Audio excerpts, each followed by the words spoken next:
नमस्कार दोस्तों, study as में आपका स्वागत है। हम कर रहे थे बेस्ट 500 क्वेश्चंस जो कि हैं जनरल स्टडीज़ से रिलेटेड। ठीक है, इसमें हम करते हैं विभिन्न चैप्टर्स से संबंधित क्वेश्चंस और ये उसी कड़ी में है सेट नंबर 8। इससे पहले मैंने 7 वीडियो जो है अपलोड किए हैं, वो भी आप जाके देख सकते हैं। इसमें हम करेंगे 141 से लेकर 160 तक के क्वेश्चंस। इससे पहले 140 क्वेश्चन करा दिए गए हैं, उनको भी आप जाके देख सकते हैं। और हम ना सिर्फ डायरेक्ट आंसर बताते हैं बल्कि उससे संबंधित तथ्य और उस चैप्टर से संबंधित सारे क्वेश्चन इसमें कवर कराए जाते हैं। तो ये है क्वेश्चन नंबर 141 या 141 नंबर का क्वेश्चन। सौरमंडल का सबसे ठंडा ग्रह कौन सा है? तो सौरमंडल का सबसे ठंडा ग्रह है नेपच्यून। नेपच्यून यानी वरुण ग्रह, इसको हिंदी में बोलते हैं वरुण। ठीक है, आइए देखते हैं सौरमंडल। ये है सौरमंडल और इसको इंग्लिश में बोलते हैं सोलर सिस्टम। सोलर सिस्टम की जो ऊर्जा या प्रकाश का स्रोत क्या है? ये है सन। और सन जो है स्टार है, तारा है एक, जो कि पूरे सौरमंडल की ऊर्जा और लाइट का स्रोत है। सौरमंडल बनता है एक सूर्य से, इसके 8 ग्रह और प्लूटो, ड्वार्फ प्लैनेट बोलते हैं इसको। पहले जो है प्लूटो भी ग्रहों की श्रेणी में रखा गया था, लेकिन 2006 के बाद प्लूटो को ग्रहों की श्रेणी से अलग कर दिया गया है। और अभी फ़िलहाल कितने हैं? 8 ग्रह हैं और इनके उपग्रह और कॉमेट्स और ये एस्ट्रॉयड्स, ये सब मिलाकर बनता है पूरा सौरमंडल। सौरमंडल में ग्रहों को 2 भागों में बांटा गया है। पहले तो है आंतरिक ग्रह, जो 4 आप देख सकते हैं, ये है आंतरिक ग्रह और ये है बाह्य ग्रह। आंतरिक ग्रहों को इनर प्लैनेट भी बोलते हैं और बाह्य ग्रह को बोलते हैं हम जोवियन प्लैनेट या आउटर प्लैनेट या गैसी प्लैनेट, क्योंकि ये गैसों से बने हैं ज़्यादातर। और ये हैं चट्टानों से बने, पत्थरों से बने, इनका सरफेस जो है सॉलिड है, डेंसिटी इनकी ज़्यादा है आंतरिक ग्रहों की। और सूर्य से दूरी की बात करें तो सबसे पहले जो है बुध ग्रह है, फिर है शुक्र ग्रह, फिर पृथ्वी, मंगल, इसके बाद बृहस्पति या जुपिटर, इसके बाद सैटर्न, फिर है अरुण और फिर वरुण। तो सबसे दूर स्थित है वरुण, इसलिए इसका तापमान सबसे कम है। और सबसे पास में है बुध ग्रह, लेकिन सबसे पास है इसका मतलब ये नहीं है कि इसका तापमान सबसे ज़्यादा है। सबसे ज़्यादा तापमान है शुक्र ग्रह का। ये क्यों है? क्योंकि बुध ग्रह में कोई वायुमंडल नहीं है, इसलिए इसका तापमान जो है सबसे ज़्यादा नहीं होता है। तापमान सबसे ज़्यादा है शुक्र ग्रह का। शुक्र ग्रह में जो है वायुमंडल है कार्बन डाइऑक्साइड का, इसलिए इसका तापमान सबसे ज़्यादा होता है। सबसे ज़्यादा चमकीला भी शुक्र ग्रह है और शुक्र ग्रह को जो है पृथ्वी की बहन भी कहा जाता है या जुड़वा बहन भी कहा जाता है। बुध ग्रह और शुक्र ग्रह के कोई भी नेचुरल प्लैनेट या उपग्रह नहीं है। और पृथ्वी का एक उपग्रह है जिसको हम चंद्रमा बोलते हैं, तो चंद्रमा है पृथ्वी का उपग्रह। मार्स के 2 उपग्रह हैं, डीमोस और फोबोस। डीमोस और फोबोस, तो मार्स के 2। और इसी तरह जुपिटर का सबसे बड़ा जो उपग्रह है उसका नाम है गैनीमेड। गैनीमेड, तो बृहस्पति का सबसे बड़ा उपग्रह है गैनीमेड और बहुत सारे इसके उपग्रह हैं। इसके बाद शनि की बात करें तो इसमें एक वलय है, तो जो आप देख सकते हैं एक सर्कल टाइप का, ये इसमें वलय पाए जाते हैं शनि ग्रह में। और फिर अरुण और फिर वरुण, तो वरुण का तापमान सबसे कम है। इसके अलावा सन जो है, सन किससे बनता है? हाइड्रोजन, हीलियम और मेटल्स से। ठीक है, तो सबसे ज़्यादा हाइड्रोजन गैस है सूर्य में, 74.9% लगभग इसमें हाइड्रोजन गैस है। हीलियम की बात करें तो हीलियम है 23.8%। और अदर्स जो मेटल्स की बात करें, धातुएं मेटल्स, तो और मेटल्स है 1.3%। तो ये है सन का जो है कॉम्बिनेशन। सूर्य की ऊर्जा का स्रोत क्या है? सूर्य में कौन सी अभिक्रिया होती है? तो सूर्य में होती है नाभिकीय संलयन अभिक्रिया। सूर्य से पृथ्वी तक प्रकाश को पहुंचने में कितना समय लगता है? 8 मिनट 17 सेकेंड। और केवल 2 ग्रह ऐसे हैं जो कि क्लॉकवाइज घूमते हैं। कौन कौन से? वीनस और यूरेनस। इसको याद करने का तरीका बता देता हूँ, वीनस और यूरेनस। यूरेनस मतलब होता है अरुण ग्रह और वीनस होता है शुक्र ग्रह। तो जिसमें जी नस लगा है वो सब क्लॉकवाइज, बाकी सब घूमते हैं एंटी क्लॉकवाइज, तो नस वाले घूमते हैं क्लॉकवाइज। तो अभी के लिए इतना ही। एक सेपरेट वीडियो बनाऊंगा सोलर सिस्टम में, उसमें हम डीपली जो है पढ़ेंगे इसके बारे में। अगला प्रश्न है, हेलोफाइट अच्छी वृद्धि कहाँ पर करते हैं? तो हेलोफाइट्स उगते हैं सैलिन सॉइल्स में, यानी क्षारीय मृदा, क्षारीय मृदा इसमें उगते हैं। Option number D is right answer. इसके अलावा ये भी आ सकते हैं, लिथोफाइट क्या है, जेरोफाइट क्या है और मेसोफाइट। तो लिथोफाइट है कड़ी चट्टानों में उगने वाली वनस्पति। जेरोफाइट मतलब होता है दलदली एवं भूमध्य रेखीय उष्ण आर्द्रता वाली, मतलब गर्म या मरुस्थल में उगने वाली वनस्पतियों को बोलते हैं जेरोफाइट्स। लिथो मतलब होता है पत्थर, लिथो मतलब पत्थर, तो पत्थर या कड़ी चट्टानों में उगने वाली वनस्पति। मेसोफाइट में होती है ठंडे प्रदेशों में या शीतोष्ण कटिबंध क्षेत्र में।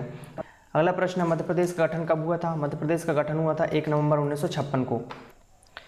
इसके अलावा ये सारे स्टेट भी आपको याद रखने हैं कि कौन कौन से स्टेट कब कब बने और इनके स्टेटहुड डे कब मनाए जाते हैं, इनका स्थापना दिवस कब मनाया जाता है। तो सबसे पहले बना था आंध्र प्रदेश 1953 में, और ये पहले मद्रास का भाग था। और फिर गुजरात और महाराष्ट्र 1960 में बनाए गए, और ये बने थे 1 मई। तो 1 मई को जो है गुजरात और महाराष्ट्र अपना स्थापना दिवस मनाते हैं। तो आपको कुछ स्टेट्स की डेट भी याद रखनी है जिनका बार बार एग्जाम में पूछा जाता है, जैसे कि गुजरात, महाराष्ट्र ये बने थे 1 मई को। इसके अलावा पंजाब, ठीक है, राजस्थान और तमिलनाडु, केरल, कर्नाटक, मध्य प्रदेश और छत्तीसगढ़ और हरियाणा, तो ये सब कब बने थे? 1 नवंबर को।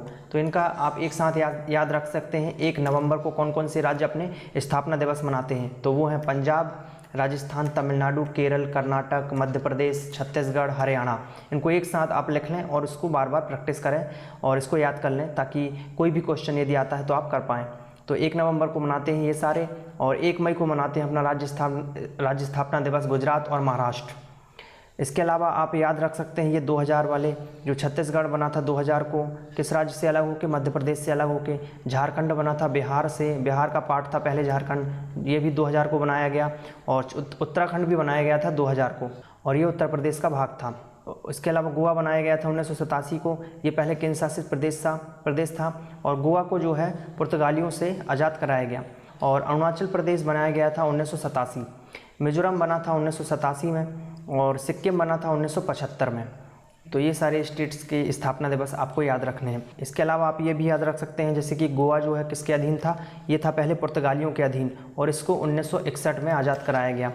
और दूसरी बात, पांडिचेरी किसके अधीन था? ये था फ्रांस के अधीन, और इसको आज़ादी मिली थी 1954 में। ठीक है, दादर एंड नगर हवेली ये भी पुर्तगालियों के अधीन था, ये भी 1954 में आज़ाद कराया गया था। सिक्किम जो है भारत का हिस्सा बना था 1974 में। ठीक है, सिक्किम बना था 1974 में भारत का हिस्सा, और फिर 1975 में ये एक राज्य बनाया गया। तो ये सारे तथ्य आप याद रख सकते हैं, इसकी कोई ट्रिक नहीं बना सकता हूँ, बस आपको रिवीजन करना है बार बार, तो याद हो जाएंगे आपको। अगला प्रश्न है, न्यूक्लियर बॉम्ब बनाने में इनमें से कौन से तत्व का उपयोग किया जाता है? तो हम यूरेनियम का यूज़ करते हैं न्यूक्लियर बम बनाने में। आइए देखते हैं। तो इस पिक्चर से हम समझ सकते हैं न्यूक्लियर फिजन और न्यूक्लियर फ्यूज़न को। न्यूक्लियर फिजन क्या होता है? इसको बोलते हैं हम विखंडन, हिंदी में नाभिकीय विखंडन, और ये है संलयन। संलयन मतलब जुड़ना, और विखंडन मतलब टूटना। तो जब एक भारी नाभिक जिसमें कि न्यूट्रॉन की बमबारी की जाती है, वो 2 हल्के नाभिकों में टूट जाता है, ठीक है, बेरियम और क्रिप्टॉन में टूट जाता है, और बहुत सारी ढेर सारी जो है एनर्जी में निकलती है। इस प्रक्रिया को हम बोलते हैं नाभिकीय विखंडन।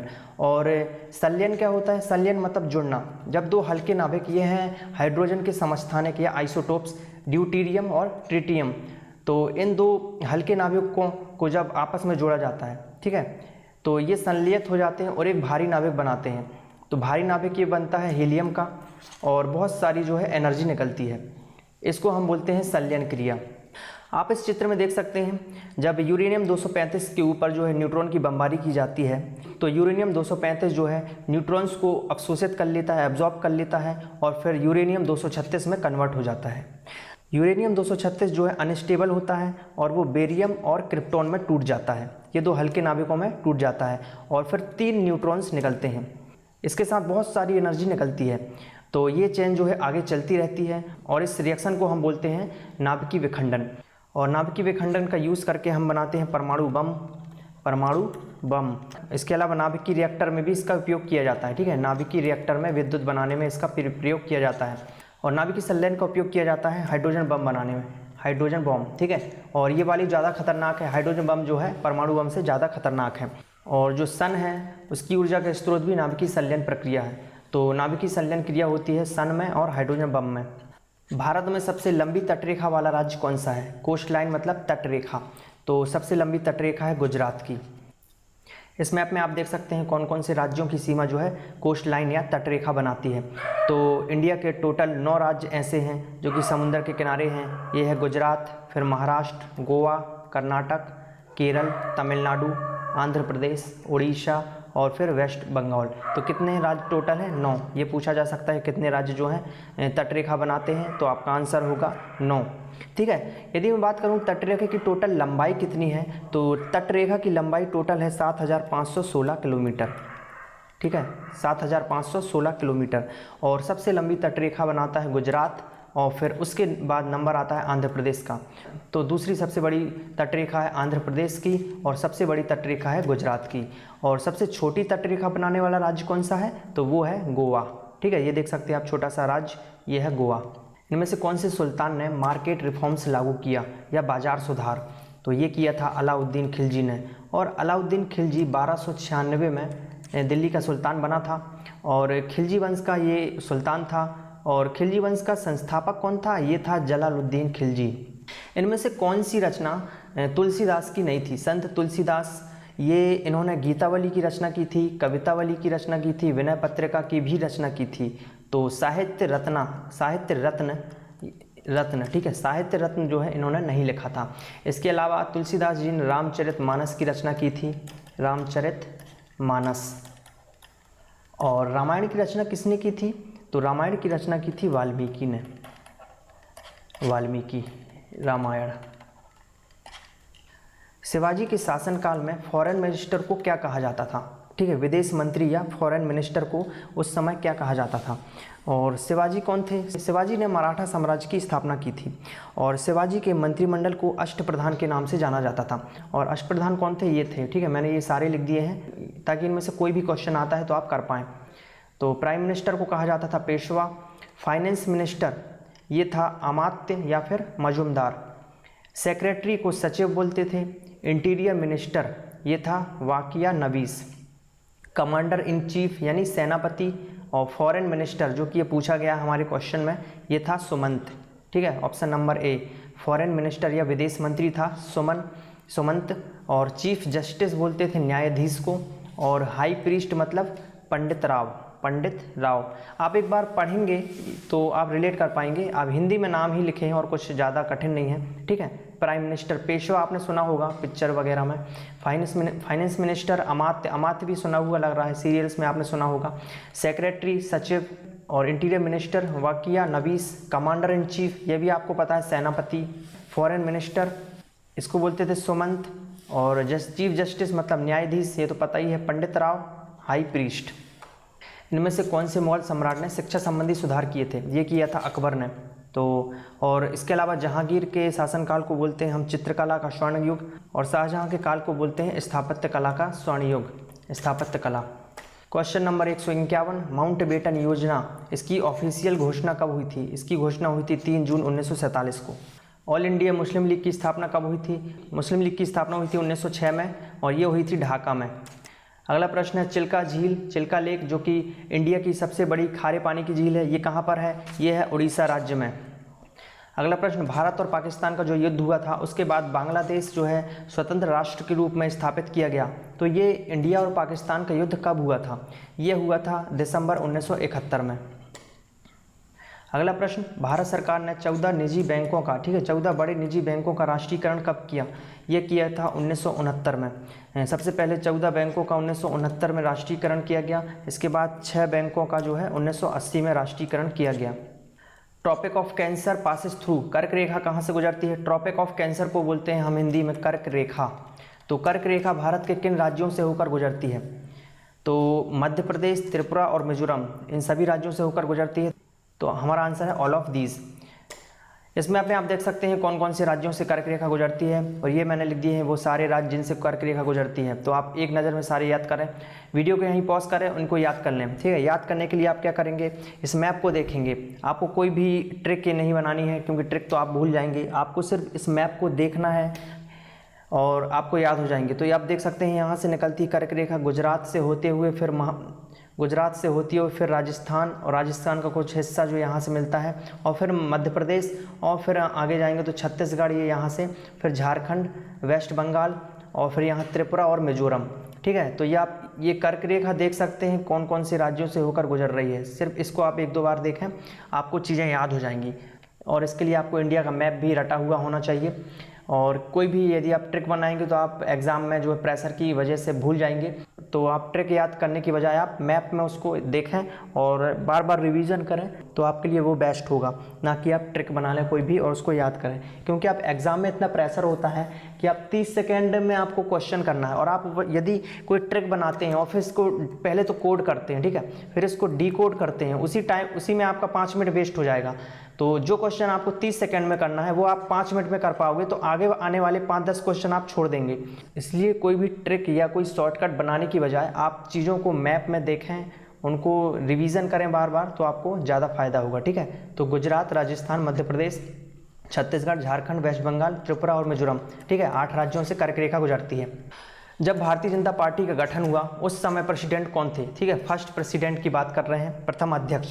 प्रथम अध्यक्ष थे AB वाजपेयी, मतलब अटल बिहारी वाजपेयी। और वर्तमान अध्यक्ष कौन है, ये हैं JP नड्डा। मधुबनी पेंटिंग किस राज्य से संबंधित है, मधुबनी संबंधित है बिहार से, और बिहार की राजधानी क्या है, पटना। अगला प्रश्न, बोट रेस जो है किस फेस्टिवल या त्यौहार से संबंधित है, और इसके ऑप्शन है पोंगल, ओणम, बिहू या नवरात्रि। अब इस क्वेश्चन को देखो, इसमें यदि आपको पता नहीं है कि कौन से फेस्टिवल से संबंधित है बोट रेस, तो आप इसमें थोड़ा सा दिमाग लगा सकते हैं। जैसे कि आपको ये पता होगा कि बोट रेस होती है कहाँ पर, केरल में, ठीक है, और केरल में कौन सा त्यौहार मनाया जाता है, ओणम, तो ओणम से संबंधित होगा बोट रेस। ऐसे भी आप सॉल्व कर सकते हैं। यदि आपको डायरेक्ट आंसर पता नहीं है तो थोड़ा अपना IQ इस्तेमाल करके भी आप क्वेश्चन लगा सकते हैं, ठीक है। बोट रेस होती है केरल में, और केरल में मनाया जाता है ओणम, ठीक है। पोंगल कहाँ का त्यौहार है, ये है तमिलनाडु का, और बिहू होता है असम में, असम। इनमें से कौन सा देश आसियान का सदस्य नहीं है, तो इस मैप से आप देख सकते हैं आसियान के सदस्य राष्ट्र कौन कौन से हैं। आसियान में जो टोटल सदस्य हैं वो हैं 10, और आसियान बना था 1967 में, 1967। आसियान का हेडक्वार्टर है इंडोनेशिया की राजधानी जकार्ता में।